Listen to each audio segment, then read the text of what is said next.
মানুষের পেটের ভাতের ব্যবস্থা করতে হবে, মানুষের ঘরে ঘরে আবার বিদ্যুৎ পৌঁছাতে হবে। 500-র উপর ইন্ডাস্ট্রি বন্ধ হয়ে গেছে, লক্ষ লক্ষ শ্রমিক আজকে বেকার।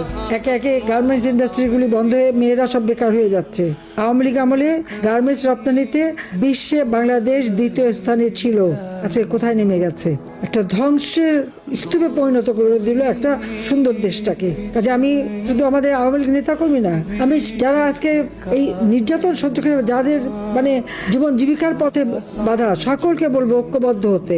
ওই কয়েকটা দালাল আর কয়েকটা গুন্ডা সন্ত্রাস জঙ্গি ছাড়া, বা ওই ইউনূসের মতো বাটপার আর এই সমস্ত জঙ্গি চামুন্ডা জামাত আর বিএনপি ছাড়া বাকি যারা আছে সব দেশের মানুষকে আমি ঐক্যবদ্ধ হওয়ার জন্য আহ্বান জানাচ্ছি, যে সকলকে রুখে দাঁড়িয়ে এই জুলুম, অত্যাচার, নির্যাতন, মিথ্যা মামলা হামলা এর জবাব দিতে হবে এবং সকলকে ঐক্যবদ্ধ হতে হবে। তবেই বাংলাদেশ এদের হাত থেকে মুক্তি পাবে এবং ইনশাল্লাহ আমরা অবশ্যই সে মুক্তি পাবে, বাংলাদেশ আবার জেগে উঠবে।